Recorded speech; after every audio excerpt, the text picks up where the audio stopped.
Good afternoon. My name is Mark Pose, and I'm the founder of theThings.io. Thanks for having me here at LeWeb. I'm going to show you the next social network of the Internet of Things. I think now it's the afternoon of the Internet of Things. So this is the Apple Store in Barcelona. And since a couple of years ago, you can buy their non-Apple gadgets that connects wirelessly to the Internet. And if you go to the second floor, there are at least 20, 40 gadgets that are non-Apple. And this is the new Internet of Things, or also quantified self. So you can find from activity trackers, scales, light bulbs, even sensors that if your plants needs water, send you a tweet. So this is the future is having everything connected. But what this scenario shows to us, this scenario shows that we are in front of a multi-million gadget market that actually needs one application for each gadget that we have. You will need one mobile application or one web application to manage and interact with these objects. So at theThings.io, what we propose is to unify all of these gadgets into one space and interact, manage them, and reprogram from a unique hub. So as Mark Benioff, the CEO of Salesforce, said this year, if I'm on Facebook, why my car is not my friend? So why not try to socialize all of these gadgets connected to the Internet that still you need a unique application to manage them, each of them. So what we propose, what we do at theThings.io, we have developed a control hub that it's able to understand, to talk with different products that use different technologies and different protocols. We get all of these into our system, and then users or customers are enabled to interact with them, manage their objects, and even reprogram them. On the other hand, developers are able to interact with the API of our control hub, and we will allow them to apply their innovation and creativity on the top of the Internet of Things stack transparently. So they will not need to talk every technology that every gadget speaks, only interacting with our API. So let's see one example. This is my washing machine at home. My washing machine at home don't recognize that my Armani shirt needs a special treatment in their washing machine programs. So my washing machine is connected to the Internet, and I develop a specific washing machine program to wash properly my Armani fabrics and don't lose the quality and color, etc. So do you imagine that at your home, can you do this? Can you download an application on your washing machine, and then depending on the needs of your clothing, your sport clothing, etc., you get specific cleaning? This is theThings.io. And why manufacturers would like to have that? So manufacturers mostly, what we propose to them is to give to third-party companies or developers the possibility to add values on the top of existing objects.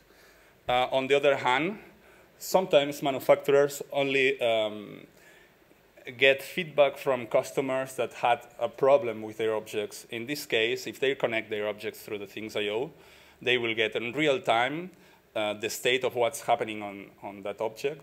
And even they will have a one-to-one channel communication channel between the brands and customers, something that is still not existing.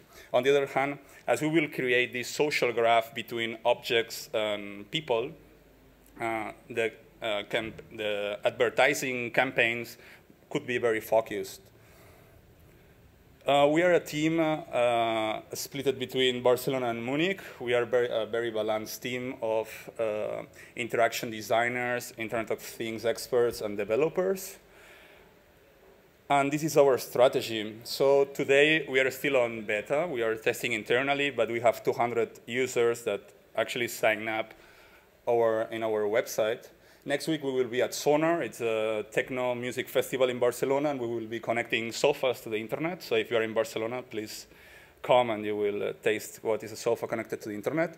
And we are partnering with quantified self manufacturers in Europe and Internet of Things companies.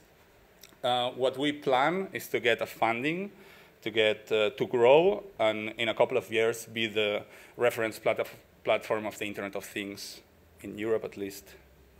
What is our business model? Basically, customers will be a freemium or a premium approach. Developers will pay a fee for enrollment in our developers program. Then they will be able to sell these applications on the top of the objects, and they will get a percentage from that.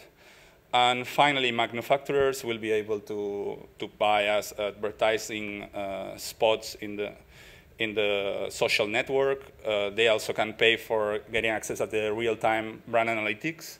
And finally, if they don't know how to connect objects to the internet, we can help them. And thanks for all. Sign up at our beta that we will open very soon. And the QR code that will appear at the end of the QA, both there. Excellent. Thank you, Mark. Good job. The judges, we turn it to you. Thank you. I think this is almost a scarier development than my mom checking on me through a lamp, which is usually a good sign of you're being onto something very revolutionary. My question is around getting adoption not on the user side, but on the side of the people creating the connected things, because Nissan will want to own the API and determine who gets access, etc. So obviously, that's a hard nut to crack. Do you have a sense of what kind of manufacturers would be the first ones to use your platform to create access for developers and users? Yeah, at the moment, what we are doing is on the other way. We are using their platform. So, and we think that the first target people will be the quantified self. So it's very popular to buy scales or activity trackers. A lot of people has a Nike Fuel band, for example, or the Nike Plus in there. If you have an Apple phone, you have Nike Plus there.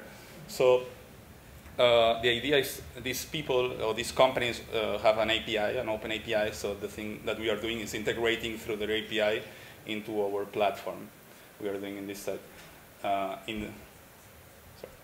And are you then coming up with the first kind of generation of applications that go further than my Nike already does? And so what is going to crack it for the user to say, hey, this is more valuable than going directly to my Fitbit? So first of all, for example, with the Fitbit example, you need all of the products of Fitbit to get the Fitbit experience. Imagine that you don't need to have everything from the same brand. Imagine that you can interoperate a theThings scale with a Fitbit activity trackers. The same with the light bulbs, for example. No? There are Philips Hue or LifeFX that it was in Kickstarter and very soon will be on the shops. Imagine that probably at home, do you have all the light bulbs from the same brand? I don't. So this is the thing. No? If you need one application for each light bulb that you have at home, this is not scalable. So what we try to do is to interoperate all of these, call it light bulbs, call it quantified self objects. So I think it's hugely exciting what you're talking about here, and the connected world is absolutely the future. I think two things went through my mind. First of all, thank you for the plug for the HP Indigo device. But you touch on a really interesting point, because those devices are actually used by businesses, print companies who sell the end product. So what was going through my mind at that point was, if you're a small print company and you can see sat at home connected to, you know, I've just had that order and I can automatically start my print job at 1 a.m. in the morning and I don't even need to go into my print room. You know, that's the exciting part of connecting between the manager of that business and actually the products that they use to manufacture something.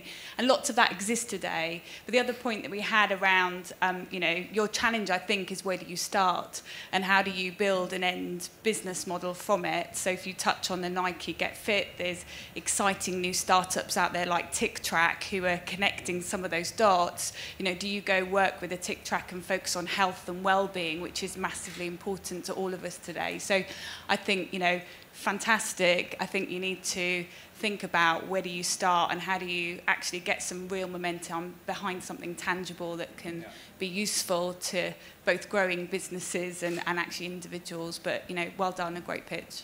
Thank you very much.